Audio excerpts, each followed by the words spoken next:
सुप्रभात। मैं हूं आपका दोस्त डॉक्टर दर्शन मांगिया। GYLT प्रेरक कहानियों में आप सभी का स्वागत है। आप सभी जानते ही हैं GYLT का फुल फॉर्म है गेट योर लाइफ टुगेदर, यानी अपनी जिंदगी के टूटे हुए टुकड़ों को खुद समेटना सीखिए। और इन कहानियों में हम आपके लिए कुछ ऐसी ही सीख लेके आते हैं और कहानी खत्म होने के बाद इससे आप और क्या सीख सकते हैं वो भी डिस्कशन जरूर करते हैं। चलिए चलते हैं आज की कहानी की तरफ। और आज की कहानी का शीर्षक है 8 लाख का बैग लौटाया, कैसे देवेंद्र ने अपने अंदर के रावण को हराया और राम को जी लिया। आज की कहानी दिल्ली के एक साधारण टैक्सी चालक देवेंद्र की है। देवेंद्र मूलतः बिहार के रहने वाले हैं। एक दिन देवेंद्र की टैक्सी में कश्मीर का निवासी बैठा जिसे एयरपोर्ट से पहाड़गंज तक जाना था। देवेंद्र ने उसको पहाड़गंज छोड़ा, अपना किराया वसूला और वापस टैक्सी स्टैंड की ओर चल पड़े। इसी बीच उसकी नजर गाड़ी में एक बड़े बैग पर गई। बैग को देखकर देवेंद्र समझ गए कि ये उसी सवारी का बैग है जिसे कुछ ही समय पहले वह पहाड़गंज छोड़कर आए हैं। बैग को खोलकर देखा तो उसमें कुछ स्वर्णाभूषण, एक एप्पल का लैपटॉप, एक कैमरा और कुछ नगद पैसे मिले। सब कुछ मिला के लगभग 7 या 8 लाख का सामान था। एकदम देवेंद्र की आंखों के सामने अपने टैक्सी के फाइनेंसर की तस्वीर आ गई। इतने आभूषण बेचकर तो उनकी टैक्सी का कर्ज आसानी से उतर सकता था। एकदम से प्रसन्न उठे, उसके मन में बैठा रावण जाग उठा। पराया माल अपना लगने लगा। परंतु जीवन की यही तो विडंबना है। मन में राम और रावण दोनों निवास करते हैं, पर जीतता कौन है ये आपके ऊपर डिपेंड करता है। कुछ ही दूर गए थे कि मन में बैठे राम जाग उठे।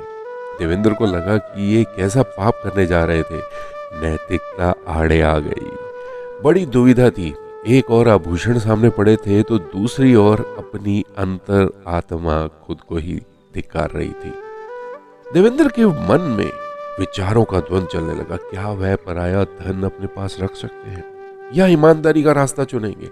आखिरकार देवेंद्र ने अपने मन के रावण को हराया और राम की राह चुनी। देवेंद्र पास के पुलिस स्टेशन गए और बैग ड्यूटी पर मौजूद थानेदार के हाथ में थमा दिया। अब थानेदार कभी बैग में पड़े आभूषण को देखे और कभी ड्राइवर का चेहरा देखे। थानेदार ने कहा कि तू अगर चाहता तो ये बैग लेकर भाग सकता था। देवेंद्र ने जवाब दिया, साहब हम गरीब हैं पर बेईमान नहीं है। थानेदार भी निशब्द हो गया। उसे लगा कि ड्राइवर सच में गरीब तो है किंतु ईमानदार है। खैर सवारी को उसके बैग सकुशल में वापस मिल गया। देवेंद्र की ईमानदारी के इनाम के रूप में मालिक ने उसे कुछ रुपए देने की पेशकश की तो देवेंद्र ने साफ मना कर दिया। असली कहानी तो यहां से शुरू होती है। थानेदार ने देवेंद्र की ईमानदारी की गाथा एक मीडिया कर्मी के आगे सुना दी। मीडिया कर्मी भी थानेदार की तरह प्रभावित हो गया। उसने उस ईमानदारी की खबर अखबार में छापने की ठान ली। वह देवेंद्र से मिला और उसका साक्षात्कार लेते हुए पूछा कि अगर बैग में पड़े सामान की कीमत जो कि लगभग 8 लाख थी उसे मिल जाए तो वो क्या करेगा? देवेंद्र ने कहा, पहले तो फाइनेंसर का कर्जा चुकाएगा, फिर अगर संभव हुआ तो एक टैक्सी खरीदेगा। रिपोर्टर ने कहा कि तेरे सर पर कर्ज है तो तू बैग लेकर भाग क्यों नहीं गया? देवेंद्र ने भी रिपोर्टर से भी यही कहा कि साहब हम गरीब हैं पर बेईमान नहीं है। थानेदार की तरह अब रिपोर्टर भी प्रभावित हुआ। रिपोर्टर ने उसकी ईमानदारी की गाथा एफएम चैनल के एक रेडियो जॉकी को बताई। एफएम रेडियो के जरिए देवेंद्र की कहानी दिल्ली वासियों को सुना दी गई। साथ ही साथ दिल्ली वालों को देवेंद्र के कर्ज के विषय में भी बताया गया। इसी के साथ देवेंद्र का एक बैंक खाता नंबर भी दिया गया जिसमें धनराशि डालकर ईमानदार देवेंद्र का कर्ज उतारने में उसकी मदद कर सकते थे। केवल 2 घंटे में ही मात्र 120 मिनट में दिल्ली ने देवेंद्र के खाते में 91,751 रुपए डलवा दिए और 8 लाख रुपए मिल गए, वो भी मात्र 2 दिन में। सबने अपनी हैसियत के हिसाब से पैसा दिया। दिल वालों की दिल्ली ने देवेंद्र की ईमानदारी को उपहार में उसे ऋण मुक्त कर दिया। लाखों लोगों ने उसकी ईमानदारी को सराहा। देवेंद्र आज भी कहते हैं कि मन के रावण को राम पर हावी ना होने देना उसके जीवन की सबसे बड़ी जीत थी। अगर वह बैग लेकर भाग जाते तो कर्जा तो उतार लेते पर खुद को कभी माफ ना कर पाते। ये सच सिद्ध हो गया कि मन में बैठा रावण आज की व्यवस्था में हावी है, परंतु मन में बैठे राम आज भी दशानन का वध करने में सक्षम है। अच्छाई और बुराई में आज भी धागे भर का फासला है कि इस ओर गए तो राम और उस ओर गए तो रावण। गरीब ड्राइवर देवेंद्र ने दिल की सुनी और दिमाग के तर्क को नकार दिया। अपने संस्कार से उसने सिद्ध किया कि किसी और के परिश्रम से अर्जित धन को हड़पने से धन नहीं आता। ईमानदारी ही जीवन को सुखी और समृद्ध बना सकती है। अभी आपके पास अगर कभी ऐसा मौका आ जाए और आप अगर 8 लाख का बैग या जितना भी आपको मिलता है लेकर चले जाएंगे तो आपकी आत्मा आपको कचोटती जरूर रहेगी। अभी नहीं तो आने वाले समय में कचोटेगी, बट कहीं ना कहीं अगर आपको ये भी पता लग गया कि इसकी वजह से किसी का बहुत सा नुकसान हो गया या फिर किसी बीमार के पास ये सामान जा रहा था उसकी मौत हो गई थी, आपका ज़मीर आपको कुरेदता रहेगा। तो कभी ना कभी तो आपको भी अपने मन के राम और रावण में से चुनना होगा कि किसकी तरफ जाए। देखो, हर कहानी से कुछ ना कुछ तो सीखने को मिलता ही है।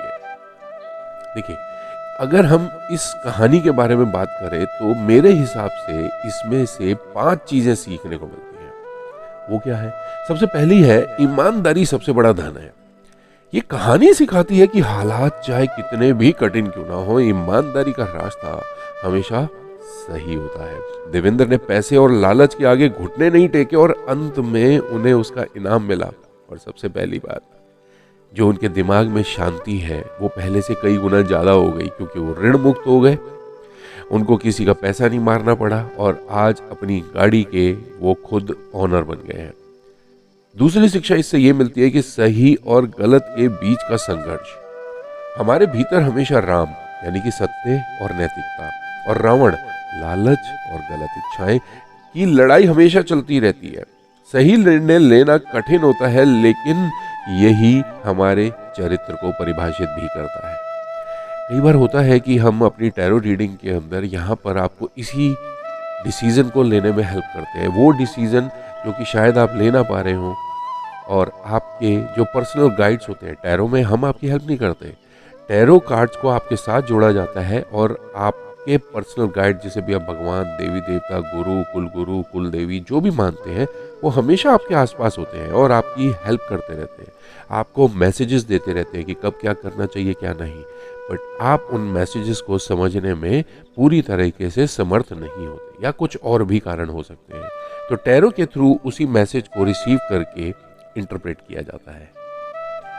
तीसरा इसकी शिक्षा है परिश्रम और नैतिकता का महत्व। अपने परिश्रम से अर्जित धन और संसाधन ही असली सुख देते हैं। उन लोगों को जाके देखो जिन्होंने किसी भी गलत तरीके से पैसा कमाया है, उनके परिवार में आपको देखने को मिल जाएगा। उनकी सुख शांति कितनी है उनके चेहरे से देख के आपको समझ में आ जाएगा। दूसरों का धन हड़पने से तात्कालिक लाभ तो हो सकता है, लेकिन आत्मग्लानि हमेशा साथ रहती है। अब आप क्या चाहते हैं? अपनी जिंदगी में सुख, खुशी, समृद्धि चाहते हैं या फिर इसका उल्टा? इससे चौथी शिक्षा ये मिलती है कि अच्छाई पर भरोसा रखें। इस कहानी ने दिखाया कि अच्छाई की जीत होती है।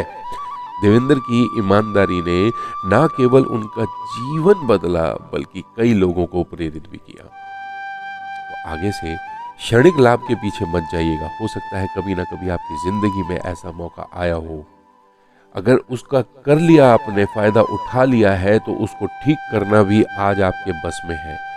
जहां पर भी जैसे भी आपको वो फायदा मिला था, जाके उसे लौटा दीजिए। अगर उस पर्सन को आप नहीं जानते हैं तो उतना ही अमाउंट और जितने टाइम से आपने इस्तेमाल किया हुआ है उसका बैंक इंटरेस्ट जोड़ के कहीं और दान कराइए।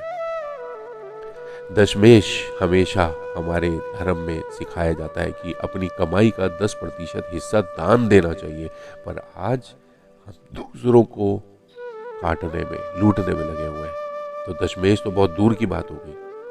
तो अगर आप कर सके तो ये जो कहानी में शिक्षा मिलती है आपको, एक तो उसे फॉलो करें, दूसरा अपनी कमाई में से एक हिस्सा दान जरूर करें। देखिएगा आपकी कमाई बढ़ेगी पहले से कई ज्यादा, कई गुना, और आपकी जिंदगी में जो सुख शांति आएगी वो उससे कई गुना ज्यादा बढ़ेगी। और पांचवी शिक्षा इससे मिलती है समाज की शक्ति। जब एक व्यक्ति अच्छा काम करता है तो पूरा समाज उसकी मदद के लिए आगे आता है। देवेंद्र की कहानी से ये सीख मिलती है कि हमारे छोटे छोटे योगदान किसी की जिंदगी बदल सकते हैं। अब आपको क्या लगता है, उसमें उसका जो अकाउंट नंबर दिया गया था, क्या बहुत बड़ा अमाउंट आया? क्या 8 लाख रुपए लाख लाख रुपए से इकट्ठे हो गए? नहीं, किसी ने 1 रुपए दिया, किसी ने 5 रुपए दिए, किसी ने 11 रुपए दिए, किसी ने 51 दिए, 50, 100, 101, हर किसी ने यथाशक्ति उसके अंदर दान किया। तो आप भी किसी की जिंदगी में अगर छोटी सी भी हेल्प कर सकते हो, उसके चेहरे पे खुशी ला सकते हो, तो आज ही कोशिश करना। टैक्सी, ऑटो, बाइक लेते हो, अगर किराया 50 रुपए हो जाए ना, तो एक बार 100 रुपए दे देना और कह देना keep the change. But word ऐसे यूज करना कि जिसमें आपके अंदर का रावण ना दिखाई दे, राम दिखाई दे। बोल देना ये रख ले भाई तेरे लिए, पता नहीं आप उसकी क्या मदद कर दोगे। तो इस कहानी का निष्कर्ष तो यही निकलता है कि ईमानदारी और नैतिकता का रास्ता कठिन हो सकता है, लेकिन यही आपको असली सम्मान और जिंदगी का असली संतोष दिलवाता है। आज के टाइम पे लॉकडाउन के बाद से लोग डिप्रेशन, एंजाइटी का शिकार हैं। अगर आप हाइपर गैस एसिडिटी के शिकार हैं तो कहीं ना कहीं डिप्रेशन, एंजाइटी बढ़ा हुआ है। विश्वास मानिए कारण यही है, क्योंकि जब कभी आप डॉक्टर के पास में एसिडिटी की दवाई लेने जाते हैं तो वो बाय डिफॉल्ट आपको एंटी डिप्रेशन भी देता है। वो आपके ऊपर है कि कई बार आप डीएसआर पे ही चालू रह जाते हैं, क्योंकि वो आपको क्षणिक आराम देने लग जाती है। बट कभी कभार देख लीजिएगा कि उसका रूट कॉज क्या है। अगर आप इसके ऊपर काम करना चाहते हैं तो हमारे पास होलिस्टिक ट्रीटमेंट है आपके डिप्रेशन, एंजाइटी के लिए, काउंसलिंग है इसके लिए। आपको ये हमारी कहानी कैसी लगी? अगर ये आपको अच्छी लगी तो हमारी और कहानियां भी सुनिएगा और इनको प्रमोट करने के लिए आगे शेयर जरूर कीजिएगा। इसके ऊपर लाइक देना मत भूलेगा। और आपने इस कहानी से क्या सीखा, या आप कोई अपना संस्मरण, कोई ऐसी चीज हमारे साथ में शेयर करना चाहते हैं तो प्लीज कमेंट सेक्शन में जाइए और हमें जरूर बताइएगा। Thank you. आपका साथ हमारे को हर रोज कुछ ना कुछ नया आपको सिखाने के लिए, बताने के लिए, लाने के लिए प्रेरित करता रहता है। तो आपके लाइक, कमेंट्स, शेयर हमें ज़रूर देते रहिएगा। और जब आप सब्सक्राइब बटन पे क्लिक करते हैं तो वहाँ पर वापस क्लिक करके ऑल पे ज़रूर कीजिएगा, ताकि जब भी नेक्स्ट हमारी कहानी आएगी तो आपके पास सबसे पहले नोटिफिकेशन ज़रूर आएगा। आपका दिन शुभ रहे। Bye bye, take care, have a good day.